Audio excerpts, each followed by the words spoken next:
Satu hal terpenting dalam tata kelola zakat adalah pendistribusian ya, zakat kepada mereka yang berhak mendapatkannya.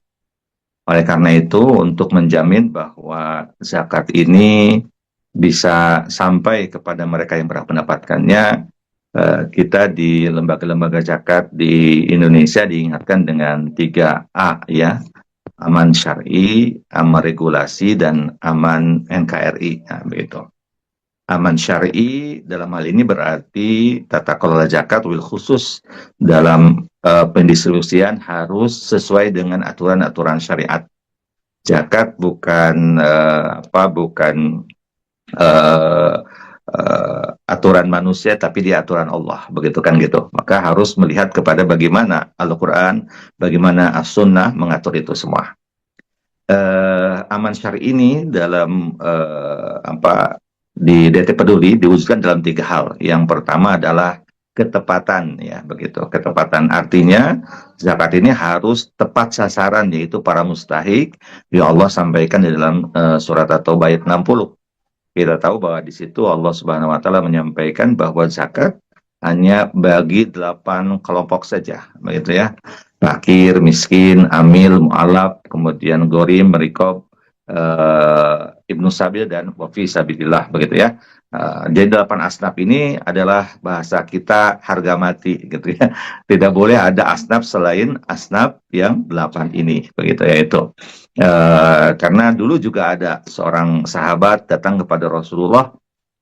Sahabat itu fisiknya kuat, kemudian kelihatan bahwa dia itu juga memiliki mungkin pendapatan, begitu, penghasilan yang cukup memenuhi kebutuhannya. Kata Rasulullah, jika engkau termasuk salah satu 8 asnaf yang Allah sampaikan, aku berikan zakat ini kepadamu. Tapi kalau tidak, maka zakat ini akan menjadi daun pil batni wasu daun pil ras, atau kama qala Rasulullah SAW, akan menjadi penyakit di perut dan akan menjadi penyebab pusing di kepala. Jadi asnafnya harus sesuai, begitu ya. Walaupun nanti ada istihad-istihad terkait siapa yang termasuk, misalkan Ibnu Sabil, siapa yang termasuk Gorim, gitu ya, dalam konteks kekinian, begitu kan, gitu ya itu. Tapi tetap harus mengacu kepada 8 asnaf ini, tidak boleh yang lain. Makanya misalkan sempat ramai ya begitu di masyarakat terkait apakah dana zakat bisa digunakan untuk program memberi makanan bergizi ya, begitu ya. Nah, gitu ya. MUI mengatakan tidak, begitu. Kenapa? Karena memang ya harus mengacu kepada 8 asnaf ini, gitu ya. Dia tidak bisa semua diberi, begitu ya itu. Karena kita tahu kan yang di sekolah kan tidak semuanya tidak mampu kan gitu. Banyak yang mampu ya, banyak yang kaya, begitu ya itu. Kecuali mungkin kalau di sekolah-sekolah yang memang dipastikan itu mustahik semua, begitu ya, mustahik semua ya, itu karena kemustahikannya, bukan karena program pemerintahnya, gitu ya, tapi karena kemustahikan. Dan bisa saja itu berkolaborasi, begitu ya itu.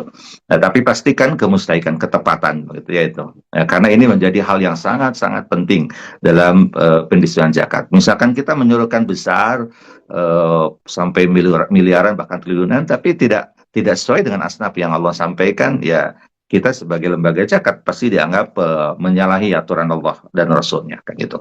Yang kedua adalah kecepatan, gitu ya. Zakat itu tidak boleh lama-lama disimpan di lembaga zakat, tapi harus segera didistribusikan. Itu mengacu kepada hadis Rasulullah SAW dari riwayat Imam Bukhari kalau tidak salah, di mana Rasulullah tiba-tiba ketika habis sholat asar itu langsung, beliau tidak berzikir tapi langsung ya takhatta riqaban nas, ya lewat di atas pundak para sahabat yang lain, begitu. Rasulullah SAW pulang ke rumah, balik lagi ke masjid, kemudian para sahabat agak heran, biasanya Rasul kan lama berzikir, begitu ya.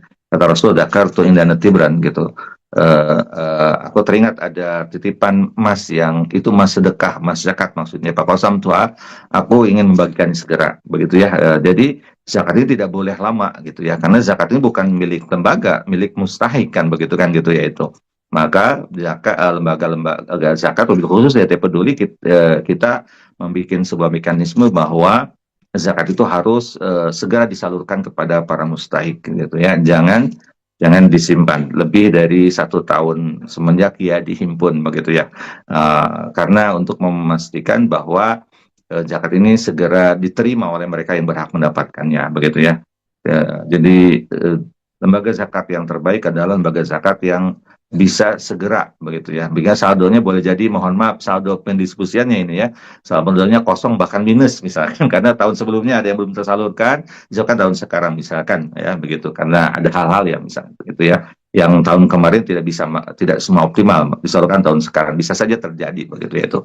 Jadi dalam pendistribusian ini harus aman syariah adalah tadi, yang kedua adalah ketepatan ya begitu, kemudian yang kedua kecepatan, yang ketiga adalah, nah ini penting, yaitu kebermanfaatan gitu ya. Jadi zakat bukan hanya sekedar karitas ya begitu, memenuhi apa yang menjadi kebutuhan jangka pendek, tapi bagaimana zakat ini juga bisa menjadi hal yang mendorong ya para mustahik untuk bisa lebih mandiri kan gitu ya. Jangan sampai mereka bergantung kepada zakat, jangan sampai zakat itu menjadi zakat kholik begitu ya. Mungkin ada memang mustahik-mustahik yang ya karena sudah sepuh, atau karena mohon maaf karena boleh jadi fisik, keterbatasan fisik ya ya, yang mereka ya harus mendapatkan karitas terus, bisa saja terjadi gitu. Kita juga tidak menafikan itu gitu ya. Tapi secara umum kan jangan sampai orang akhirnya bergantung kepada zakat, menjadikan zakat sebagai satu-satunya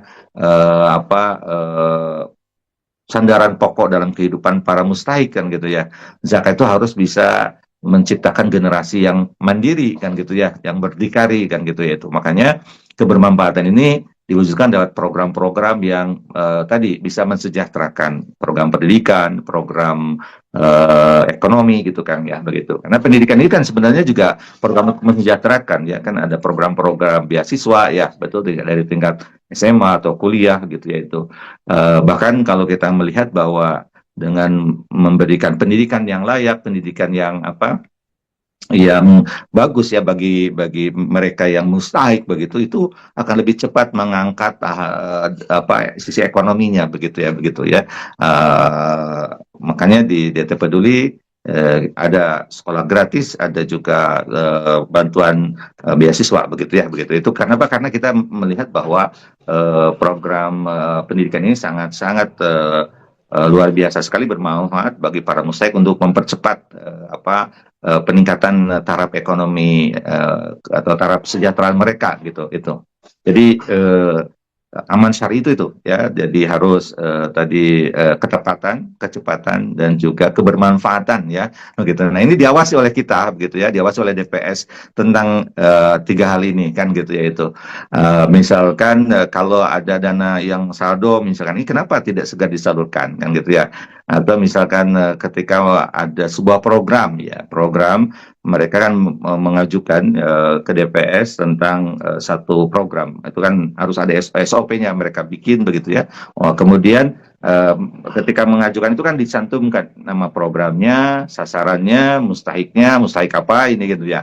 Nah itu ya, tepat tidak mustahiknya gitu kan ya, gitu ya. Nah itu ada. Kemudian juga ada audit syariah begitu ya terkait itu begitu ya, audit tentang ketepatan ya, kecepatan dan juga kebermanfaatan dari program-program yang digulirkan untuk memastikan bahwa dana zakat yang dititipkan ke lembaga betul-betul diterima oleh mereka yang berhak mendapatkannya begitu itu. Jadi aman secara syar'i begitu ya itu. Kemudian aman secara regulasi, karena tentu pemerintah juga di Indonesia, karena kita mengetahui bahwa di kita di Indonesia ini zakat dikelola oleh pemerintah dan juga pihak swasta atau masyarakat kan begitu ya itu.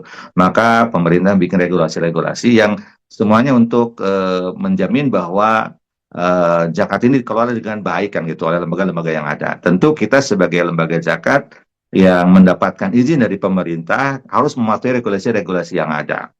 Contoh misalkan regulasi terkait dana ini Kang, dana amil misalkan ya, di KMA itu disebutkan bahwa dana amil dari zakat itu 12,5%, dana amil dari infak sedekah itu 20%. Dan regulasinya demikian di kita di Indonesia. Walaupun tentu kalau kajian fikih pasti berbeda-beda ya, begitu ya. Berapa besaran untuk amil begitu ya itu.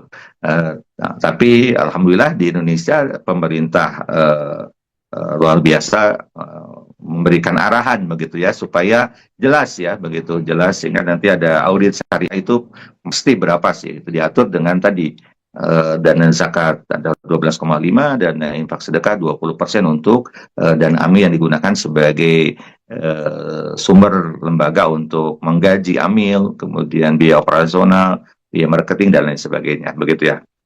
Termasuk juga mengacu kepada fatwa-fatwa MUI ya terkait dengan zakat. Komisi fatwa biasanya tentang zakat itu menjadi rujukan ya regulasi yang berlaku. Jadi ada undang-undang, ada peraturan pemerintah, ada PMA atau KMA ya, dan ada juga dari fatwa-fatwa MUI yang itu menjadi rujukan lembaga zakat di Indonesia dan harus mengacu ke sana begitu ya itu.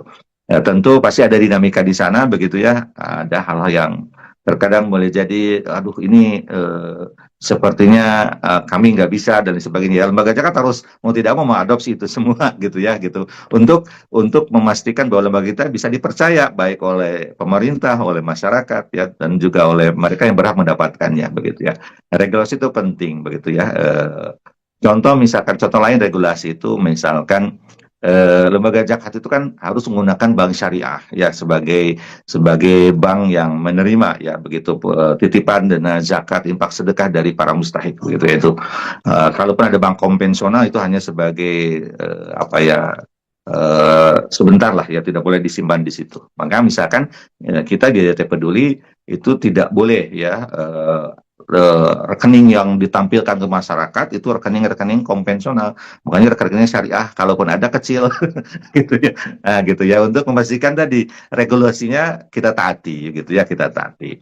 Kemudian yang ketiga aman secara NKRI ya begitu. Tentu kita tidak berharap bahwa ada stigma-stigma negatif dari luar sana atau dari masyarakat yang tidak paham bahwa zakat digunakan untuk misalkan tindakan terorisme begitu ya, itu tidak. Makanya dipastikan bahwa mustahiknya adalah mereka benar-benar yang aman secara NKRI begitu ya, begitu ya. Karena kan mohon maaf, saya pernah dengar sampai ada salah satu lembaga dari Amerika itu mau membiayai penelitian terkait dana digunakan untuk jihad fisabilillah begitu ya. Di mana teroris oleh mereka makan begitu ya gitu ya. Padahal fisabilillah itu kan maknanya luas ya, bukan hanya mengangkat senjata begitu ya.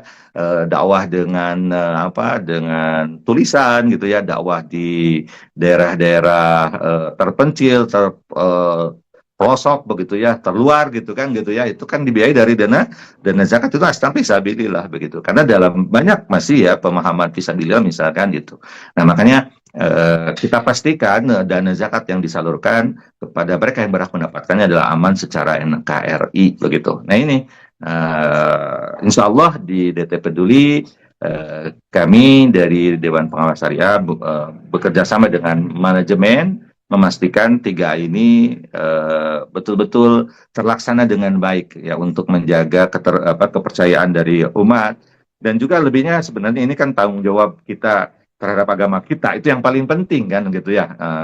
Kita sudah diamanahi ya hakikatnya oleh Allah untuk mengelola zakat, infak sedekah dari orang-orang yang mampu begitu untuk diberikan kepada mereka yang berhak mendapatkannya. Ustaz sering mengingatkan kepada para amil begitu bahwa ini adalah tugas yang mulia, SK-nya dari Allah ya gitu, SK-nya dari Allah, wal amilina 'alaiha.